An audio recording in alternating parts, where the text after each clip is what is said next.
राजस्थान में 199 सीटों पर मतदान हो गया है। चुनावी मैदान में कांग्रेस और बीजेपी आमने सामने हैं। जीत हार को लेकर तमाम दावे किए जा रहे हैं।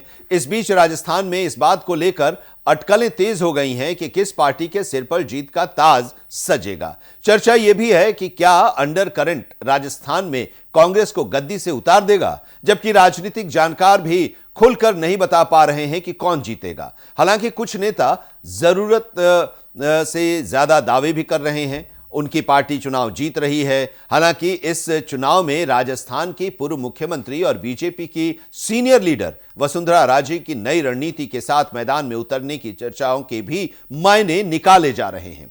2 बार मुख्यमंत्री रही वसुंधरा राजे अभी भी राजस्थान में बीजेपी का सबसे जाना पहचाना चेहरा मानी जाती हैं। उनके संगठन में पकड़ किसी से छिपी नहीं है। उन्होंने इस चुनाव में जमीनी स्तर पर काम किया, चुनावी मैदान में उतरकर स्थानीय वर्कर से सीधा संपर्क बनाया। जितना संभव हो सका उतने लोगों तक वो पहुंच बनाई। उन्होंने चुनाव प्रचार करते हुए राज्य भर के हर क्षेत्र तक पहुंच बनाई और यह भी कहा जाता है कि इस चुनाव में वसुंधरा राजे का फोकस लोगों को जोड़ने पर रहा है। वसुंधरा राजे का चुनावी अभियान ज्यादा से ज्यादा लोगों तक पहुंचने को लेकर रहा है। और इतना ही नहीं, उन्होंने राज्य में प्रमुख उम्मीदवारों के समर्थन में चुनावी सभाएं की और इसके अलावा वसुंधरा राजे ने राज्य भर के सभी समुदायों के साथ जुड़ने की कोशिश भी की।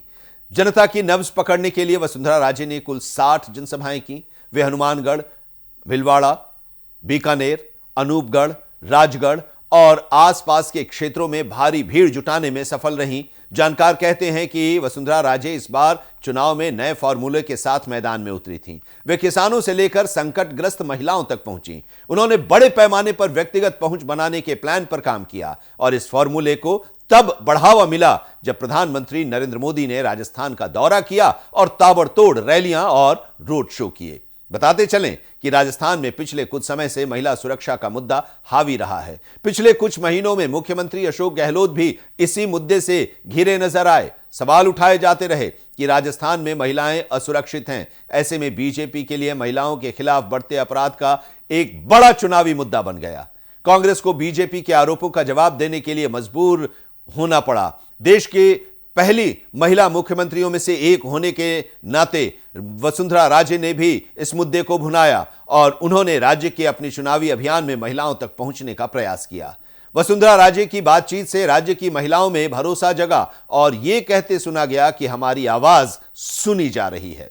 महिलाओं से महिलाओं को जोड़कर वसुंधरा राजे ने राज्य की आधी आबादी तक अपनी पहुंच बनाई। उन्होंने राज्य भर में रैलियों में जो मुद्दे उठाए उनमें महिला सशक्तिकरण और सुरक्षा, शिक्षा सुधार, स्वास्थ्य देखभाल, पहल, बिजली और पानी, सार्वजनिक परिवहन और विधवाओं, वरिष्ठ नागरिकों, आर्थिक रूप से कमजोर लोगों जैसे लोगों के लिए कल्याणकारी उपाय शामिल थे।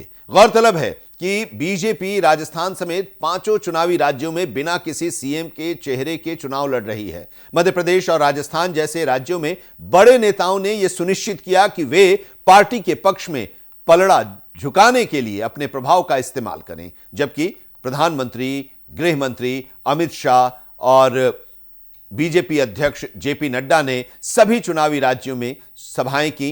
बीजेपी ने मतदाताओं का समर्थन हासिल करने के लिए अपनी ताकत, प्रभाव, संपर्क और स्थानीय सहयोग का इस्तेमाल किया।